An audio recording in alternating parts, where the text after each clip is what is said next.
Are you looking for new books to read? Do you like finding a new special author? Are you tired of the same old books from the same old authors? Well then, welcome to Discovered Wordsmiths, a podcast where you can hear from fantastic new authors. Join Stephen Schneider as he finds and talks to authors you may not know, but authors that have worked hard to write great new books. Hear about their book and why you should check it out. So sit back and listen to today's Discovered Wordsmith.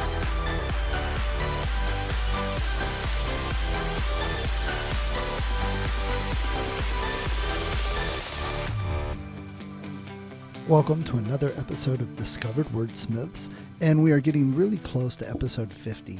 And I had some great ideas for episode 50. I wanted to interview some people, some authors that were successful as far as they were full-time authors. They wrote and were able to support themselves through their writing and get some feedback from them, find out about their books, what makes their books successful, that type of thing. Well, then it turned into long interviews with each one of these people that I couldn't edit it down to just 10 minutes each and make it an episode with 5 or 6 of them. I've got several episodes now just with successful authors, which is a little different for me. Then I had the great idea, well, what about other readers? What do readers like and want with their books? So I interviewed some people that are very big readers, and we're going to have them on the podcast. And that's quite a bit different than I've heard on a lot of podcasts. One of them is 6 years old, so that's going to be an interesting podcast. And then I also have Tara from Kobo coming up. So my plans were to just have a 50th episode that celebrated things and then go back to the normal interviewing authors. But I think we're going to see a lot over the next 10 to 20 episodes of differences with some successful authors and with some readers. And I'll still throw in some new authors with new books for everyone to listen to. So just be aware, things are changing up a little bit, and look for the changes and enjoy them. So for today, I have a mother and son team, Josh and Rose Freeman. They write fantasy together, and Josh definitely has ideas for a complete world. So sit back, listen to Josh and Rose Freeman. Well, welcome to another episode of Discovered Wordsmith. And today I have Josh and Rose. How are you guys doing today? Very good. Oh, how am I doing? Except for allergies, I'm doing fine. Yeah, well, that's bad enough. Believe me, I know that. I've had allergies my whole life. This is interesting for me because you guys are not only the first co-op writing partners that I've interviewed, but you're also family. So I get to interview a mother and son team. I think that's pretty cool, and we'll probably talk a little bit about that. It takes a lot of patience on Joshua's part. Oh, he's not saying anything, so we'll just leave that there.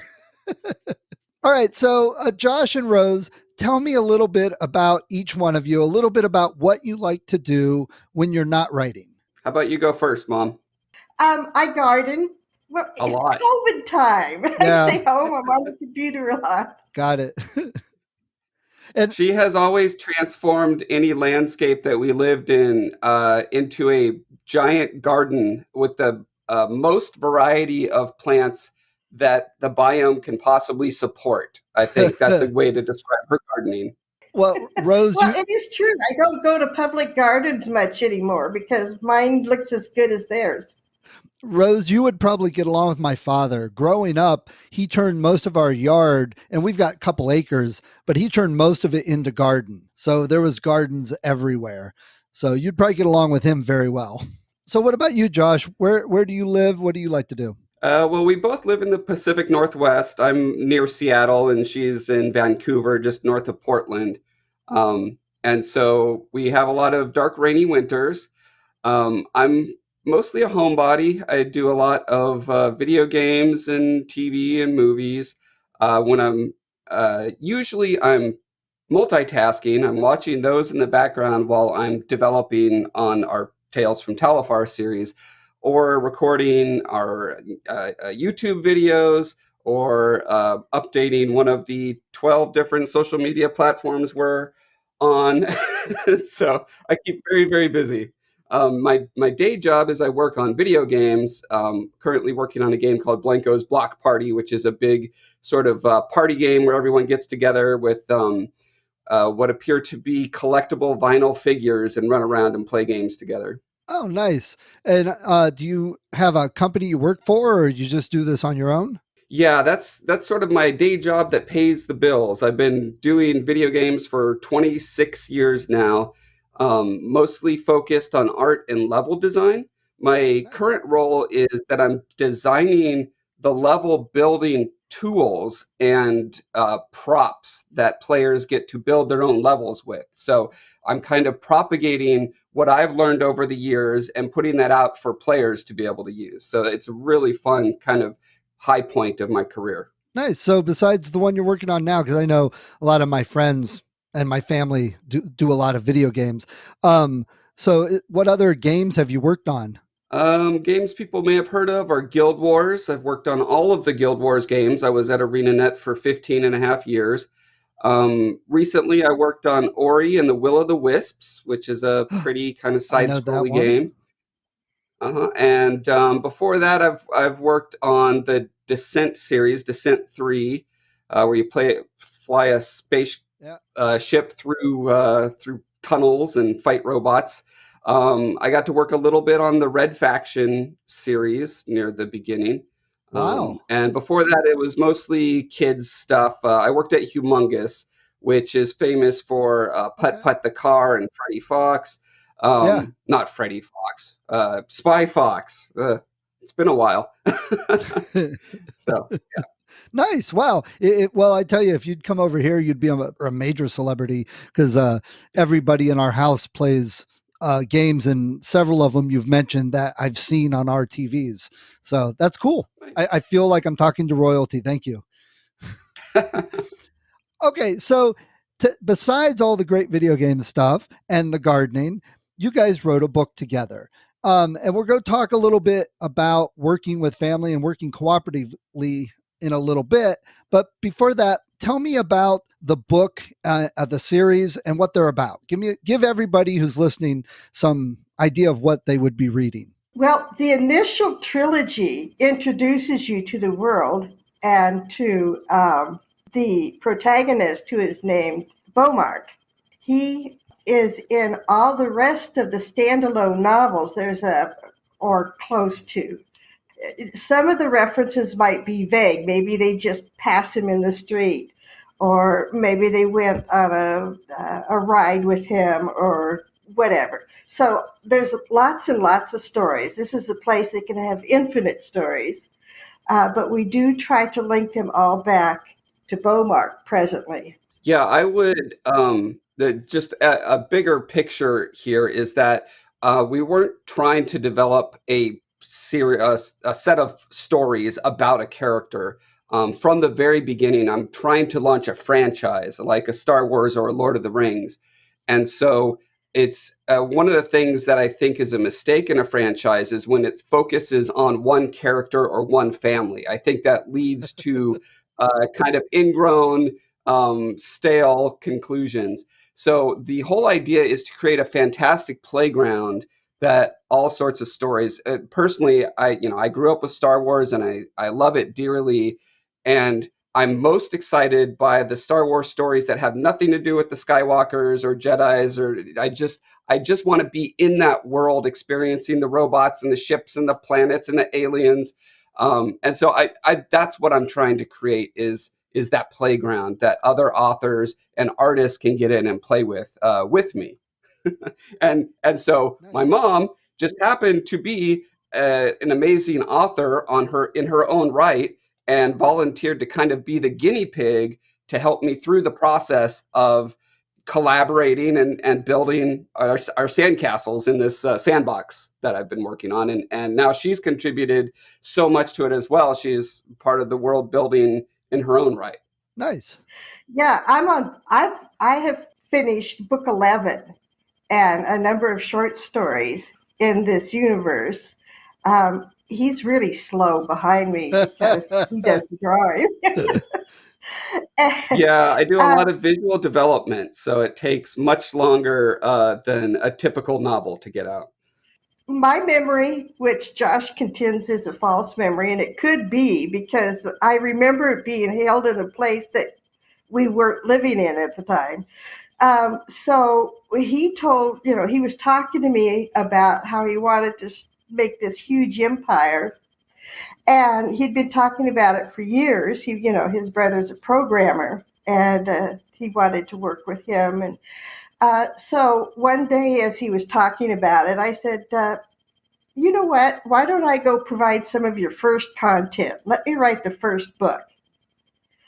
And then sometime later, we were like, okay, what will the book be about? Josh says it will be about this character who travels the world traumatized because he has killed his best friend.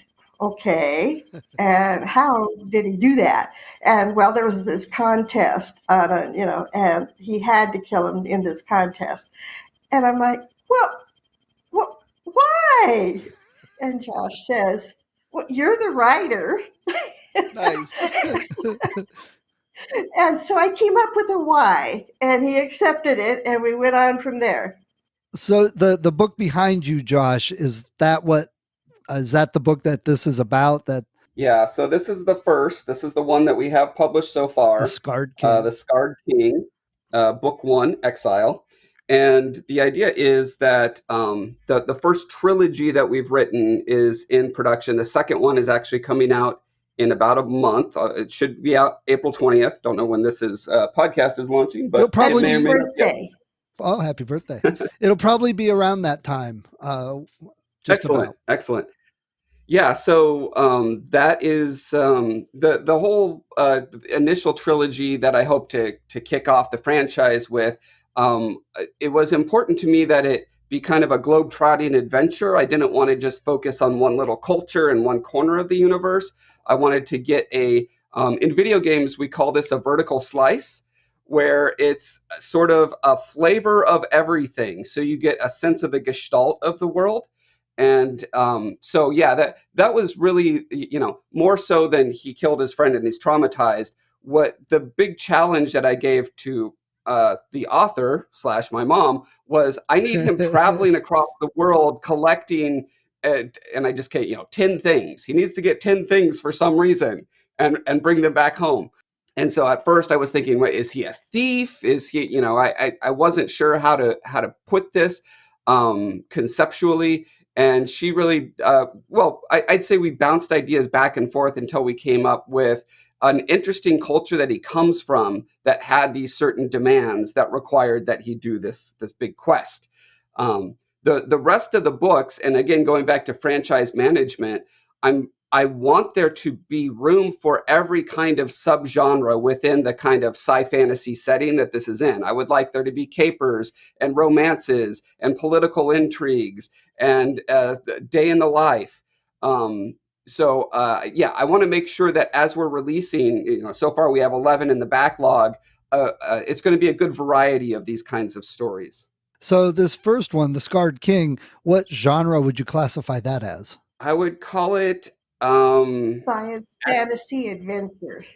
Yeah, I would say maybe action adventure, although there's plenty of action, but it's not. I would still say that it's character focused.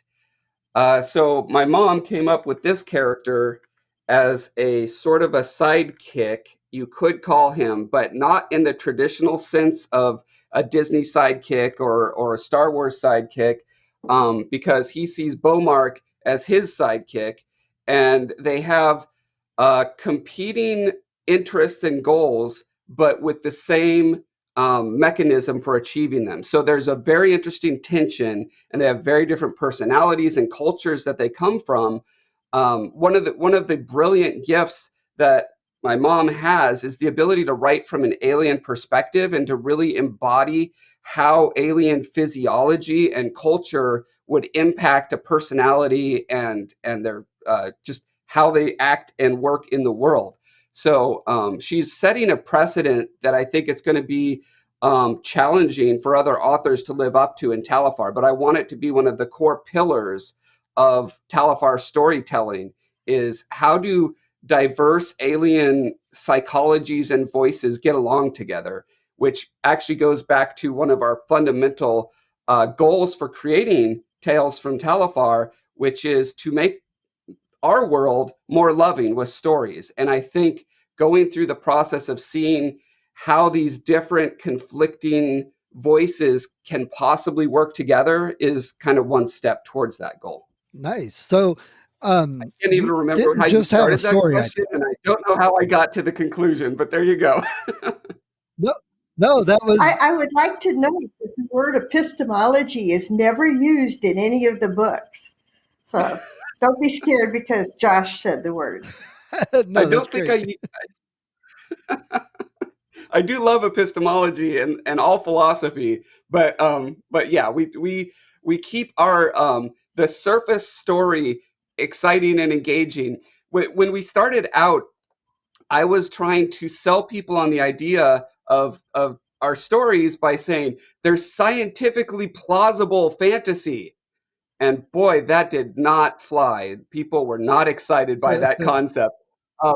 It's a design constraint that we use as we're developing the world in our stories, but it is never brought to the surface. It's never said, hey, this is a thing we're doing. To me, it just makes our work more creative because we're forced to think outside of the box of the typical fantasy tropes and cliches. Yeah, so that's an exciting part of it. But all the reasons and the whys and the hows, I hope to keep back and focus on the reader's experience of just having a rollicking, fun fantasy adventure. And I love your insights into that because you mentioned Star Wars, and I also love Star Wars, grew up with Star Wars, but it's a basic fairy tale is what George Lucas tried to do, but it's a lot of good and evil, light and dark, and inner soul growth, with Luke's arc. And so there's a lot there, but they put it in the capsule of a modern fairy tale. So I think what you just said about yours is extremely exciting. It's the same type of thing. We've got some deep issues that we can talk about, but we're going to put it into a fun adventure or a romance or something along those lines. So several questions. Josh, you keep showing some little figures. You have a t-shirt on. So are you offering, or do you have merchandise to go with this that you're going to offer? Or are these just things you made for yourself? They started out as things that I make for myself. We are developing a store. I recently invested in a buddy who's setting up shop to produce things like busts of our characters. That's nice. And other various paraphernalia. We do have a merch site where you can buy shirts like this through one of those, print on demand type of services. If you go to our website, there's a, stuff to buy category. And so I'm working to fill those out. It's, I grew up as a kid in Japan, a little kid when Star Wars came out, and my parents would buy me the Star Wars, the original, 1970s Star Wars figures. Yeah. And that just I think that implanted something deep psychologically in me, that merchandise, toys, figures, all that stuff just makes a franchise feel so compelling and full and rich. And, so I'm very excited to get into that stuff since I'm a sculptor myself. To make this book cover, I did the stupidest process you could imagine, which was I sculpted this guy on the computer. I got him printed out in 3D. After the print was printed, I made a mold and cast him in resin, so that I could have multiple busts to sell eventually. And then I painted that, photographed it, put it back into Photoshop, did all the effects around it, and that's how we got the book cover. So that explains why it takes us years to finish our books right now, but we'll be speeding that up. Okay, and every time you're talking, I have 1,000 other questions. So let me back up a second. So you grew up in Japan. Rose, what was that? Why were you in Japan? We were in Japan at Yokota Air Force Base outside the city of Hushishi. And my husband is a pediatric dentist. And so we've been stationed in Japan and Portland, Oregon, and um, Texas, San Antonio, Texas, and North Pole, Alaska.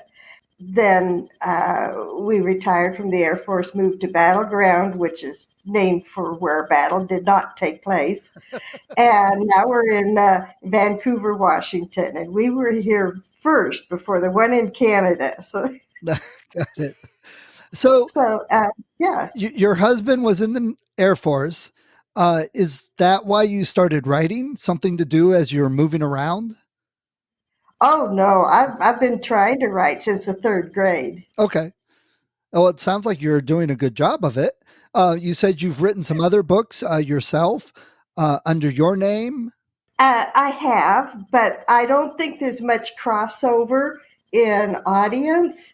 And so that's why I'm using Rose Foreman for the books in Josh's universe. And that makes sense. But sounds like you've got years of experience you're bringing to it. So you guys have a really unique relationship, one with more experience writing and one with the idea, I guess you could say, and some of the other concepts. So right, yeah. Every once in a while, we'll talk about what we're going to do. I'll go home, I'll write it up, I'll send it to him, and he'll write back and say, "You forgot the most important part." And then we have to redo things until both of us are happy. Nice. And yeah, I think an interesting part of our process is that because I come from a video game background, which is a very team-based thing, everything needs to be planned from the beginning. Now, things change constantly. There's iteration that happens, but I'm very oriented towards kind of coming up with the theme first and like mechanics and logistics and all these kind of things. And my mom is very much a pantser author. And so she just wants to just go off and write.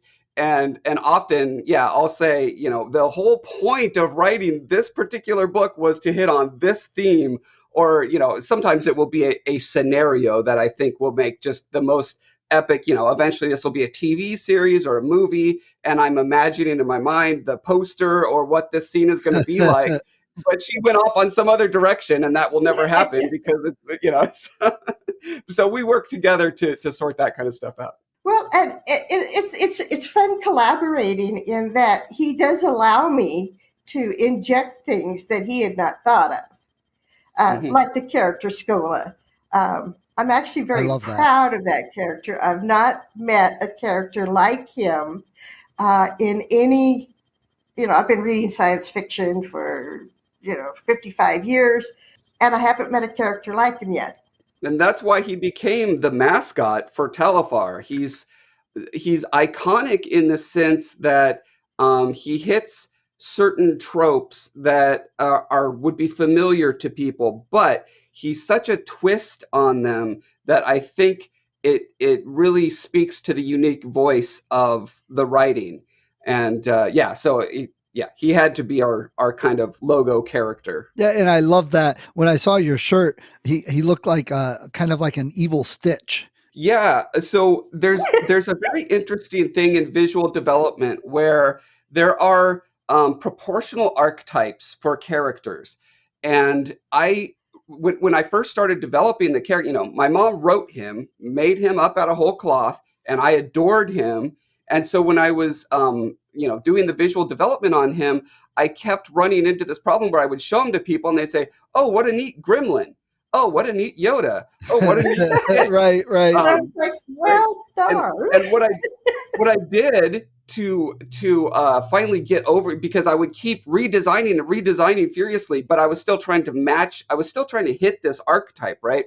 What I finally did was I took all of the characters, and I think there's 8 or 9 of them. There's also E.T. There's also, I can't remember his name from Farscape, the little Muppet from Farscape. And they all have the same proportion of eyes to nose to mouth. Yoda is another one. And usually big ears. Not always, but usually big ears. The gremlins. Right. So I superimposed them all on Photoshop and said, aha, I am simply working within this archetype, and that's okay. Yes, yeah, yeah. And it's good because people like those characters. They're familiar with it. So right away, it gives your character that familiar feeling rather than something that's completely different and off the wall. It's right. That's why Yeah. the same reason in books, you use some of the same tropes, the science fiction or romance, they've got certain elements in the story that people want to read and like to read. So, I mean, I was thinking, wow, if they offer that shirt, I might go over to their store and pick me up one because I love that. It looks great. Yeah, I think that's something that we're kind of developing our style as we write these multiple books, and as I'm developing things visually. That I heard this interesting theory about novelty versus I'll just call it tradition, and everyone has a different sort of slider where they're comfortable. When they read a book, they want it to be 80% Right. tradition, familiar, and 20% novelty. It's familiarity. Okay. So familiarity versus novelty. And where we put that slider is maybe a little bit further towards the novelty side. Um, it, it- but we're still trying to consciously work within tropes that people understand so that when the novel things come up, they're still embedded in something familiar and comfortable. So Right. yeah, it's finding that those choice places to add the spice. I think that's the most fun to me. And I think I that's really have fun writing aliens. I always have. I have trouble writing battles. So I'll go ahead and write a battle scene and then give it to Josh, and he doubles its length and its intensity. Now, I want to caveat that Okay. because that's what I originally did, 15 years ago. And since then, I've taught myself, through writing courses and panels and etc., about how to actually write action correctly. I was doing it incorrectly. I was doing it like a fight choreographer originally, where I would say the right hand moved across to the left right, and right, you go right. the double, describing every gory detail. And I since learned that no, it's about evoking movement and using your adjectives sparsely but well. And, so I've developed as an author since then, and now I strive to keep those things much shorter. I saved all of my original scenes, the bloated scenes that would be a pain to read, and I'll keep those for the television script to give to the choreographer to take notes on. I was just going to say there's two major places where I insert myself into the text, and then a further iteration, my mom will go through and kind of sand off the rough edges because obviously she has a lot more experience writing than I do. But the two main areas are the action scenes, and the other one is logistics. Like I brought up, I'm trying to make this scientifically plausible fantasy adventure, which is a weird constraint to put on yourself. But like I said, I think it yields very interesting original fruit. But by logistics, I mean things like considering how fast does the creature they're riding go, for how long, on what road conditions, what kind of supplies would they have to bring with them, what kind of boxes and bags and backpacks and clothing and I found out, oh, you can't just have a bow that's strung all the time. That's going to wear out the bow. So these kind of things, Right. if you put them in the text, it's awful. It bogs everything down. Right. I But was, I I was find going to ask about little that. choice places to note them in through during the dialogue or during the description of something. I don't do the thing where it describes a Victorian dinner scene and talks about every plate and dish and silverware, right? But all that stuff has been designed and it's all in a giant document about the logistics and stuff. So I just get excited about that sort of thing because I'm a nerd that way. That- Readers should not perceive it except to the extent that everything feels like there's a depth to it that could be plumbed. And we have a big wiki on World Anvil that will be filled up with this kind of stuff for the oh, people who care about nice. it.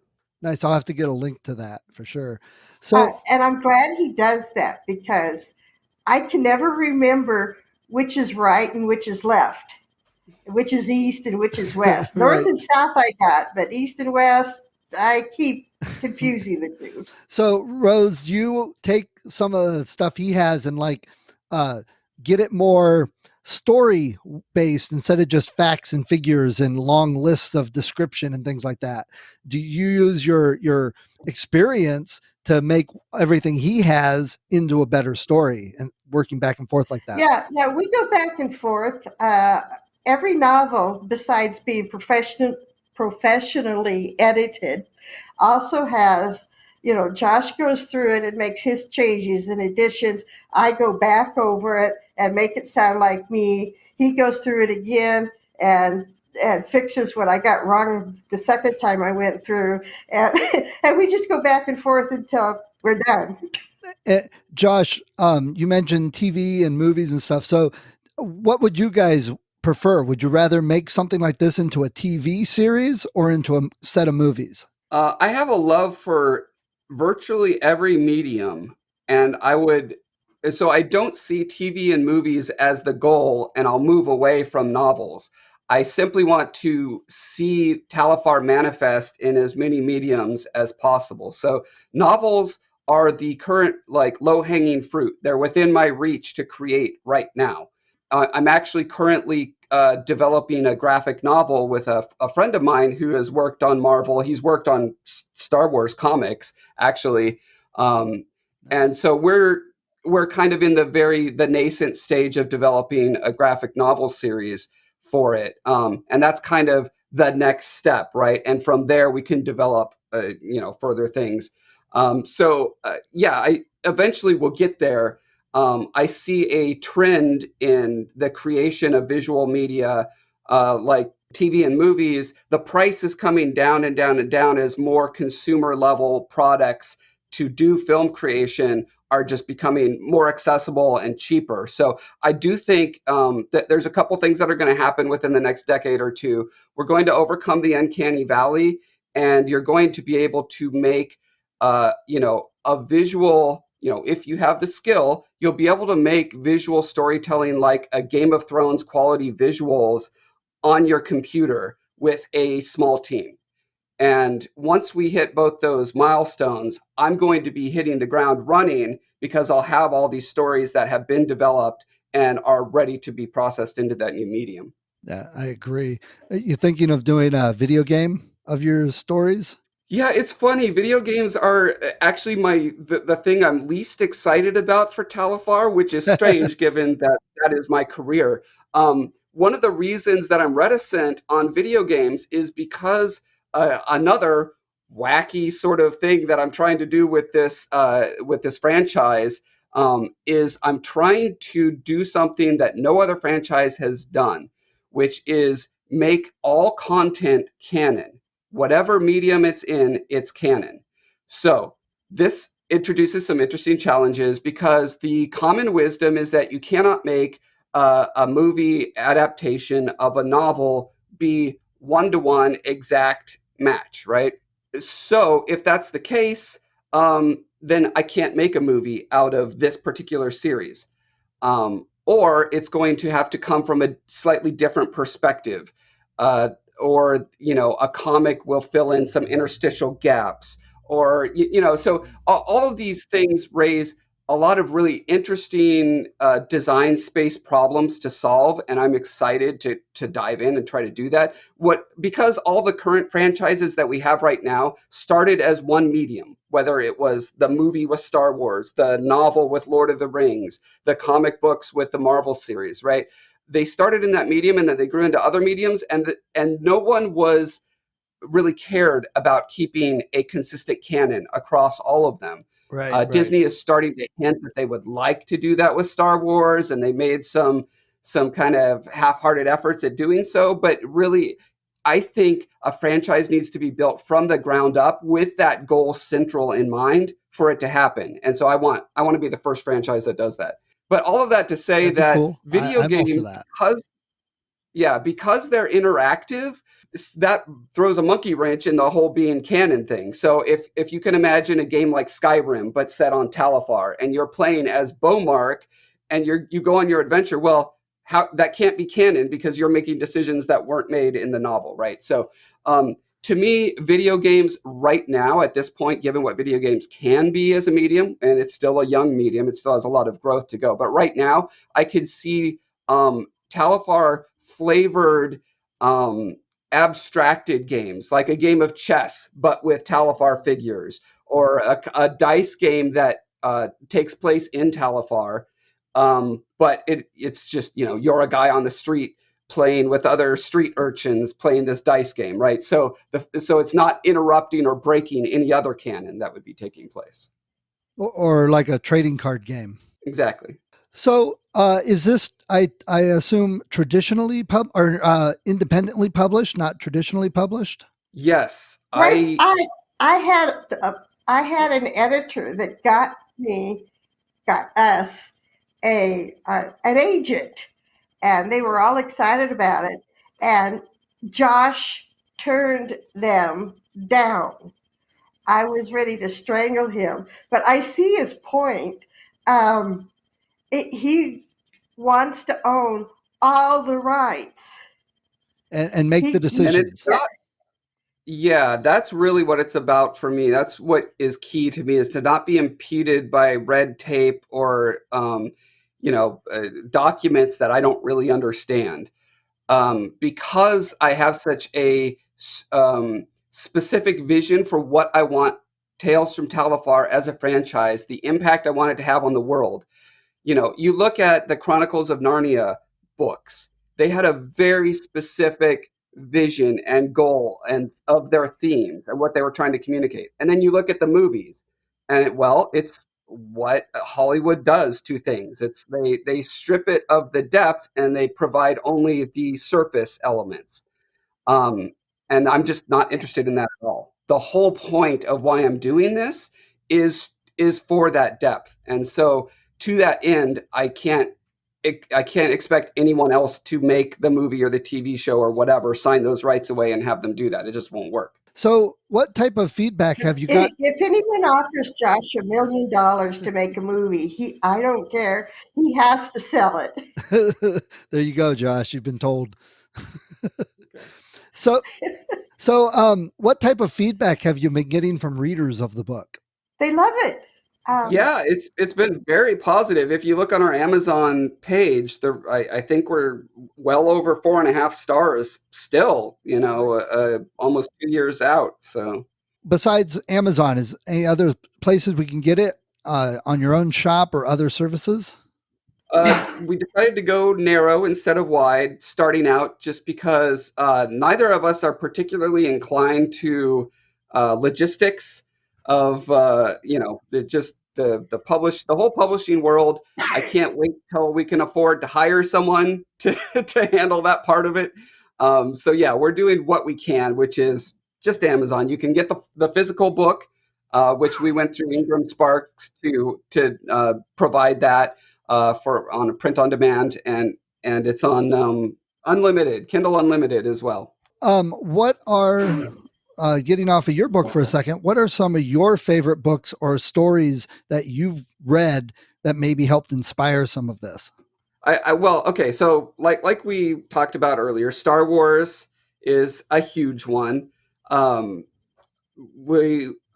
grew up, my parents, before I could read, my parents were reading me Lord of the Rings and Chronicles of Narnia and, Nice. George MacDonald. So I'm steeped in the classic fantasy world from that, and so fantasy has just always been resonated deeply with me. But I also love science fiction. I love science fantasy, and so I think I was drawn towards trying to pull the strengths from all of those things and weave it into the tapestry that is, every creator is, doing this essential process of taking their inputs and filtering it through their personality, and out comes this original thing. So that's what I'm trying to do with that. The current things that really excite me are Brandon Sanderson's work mostly. I learn a lot from him. He has so much free education out there. I've been listening to his podcast, Writing Excuses, for 13, 14 years. Going back to the fight scene thing, I think on that podcast was where I got the epiphany. Oh, maybe I shouldn't be describing every single movement. Um, but the way he crafts his worlds very deliberately and well thought out with the full arc in mind from the beginning, and the logistics of the magic system and all that stuff is very inspiring to me right now. Mom, while you were off having an allergy attack, the question was, what are your influences and inspirations? What books have you grown up or read throughout your lifetime? Stanley Weinbaum is one, Laurie Meinster, and of course the classical greats of that time, Heinlein, the children's books, not the adult ones. Asimov, Poul Anderson. I read widely, so it's kind of hard for me to pick one. Yeah, how many books do you read a year? Something like it's in the hundreds. Well, somewhere between 200 and 300. Wow. Wow. I sometimes wish I could read that much anymore. Okay. Me too. So before we get done with this first half of the podcast talking about the book, tell everybody, hard question, why they should go out and get this book to read. Oh, because it's so much fun. There you go. I agree with that. I think what a lot of people who have read it and got back to me seem to resonate with is that, even people who, okay, well, I'll start with this group. There's the group of people who love fantasy and all things fantasy. And to me, that's kind of the no-duh category. Yes, they're going to read our book and like it. There's the category that flirt with fantasy. They like fantasy if it's kind of within the popular culture. They like Harry Potter or Game of Thrones TV series, but they're not really familiar with the depth and breadth that fantasy has to offer. And those people are often very surprised at how somewhat orthogonal this is to fantasy. It's very much a fantasy story, but the fact that our protagonist comes from a kind of Polynesian flavored tropical island, and he's a fish out of water in the more kind of European style, as he travels across this continent, and how alien the other species that cohabit Talifar with humans, how alien they are and original. And so that brings a lot of flavor. We're not running into dwarves and elves and orcs, but we are running into scientifically plausible versions of them. And so I designed them from the ground up very much to say, okay, physiology,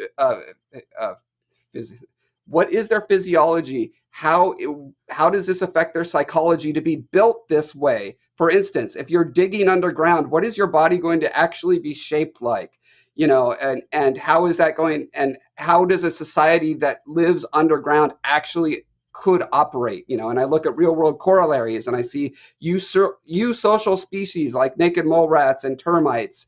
And so we're pulling inspiration from very disparate areas, all directed towards how do we fill this fantasy trope, but in our own unique way. That's a very long-winded way to say, I think it's original. Nice, though. That's why you should read it. There you go. I love that, too, because I've talked to a couple others about fantasy, and it really seems like the way the world is now with indie publishing, that we can get some fantasy out there that's not, as I said, the traditional old white guy fantasy, something that's a little different. I talked to a gentleman that was writing fantasies based on African mythology rather than European and Norse and all that. So there's a lot of room out there nowadays for a lot of good, interesting new books. And this sounds like it fits right into that. All right. Well, Josh and Rose, it's been great talking to you about the book. And I hope everybody comes back. Don't go anywhere. We're going to talk about author stuff coming up on the second half. So thank you guys for being on the podcast. Yeah, thank you. It's been fun. Thank you for listening to Discovered Wordsmiths. Come back next week and listen to another author discuss the road they've traveled, and maybe, sometime in the near future, it might be you.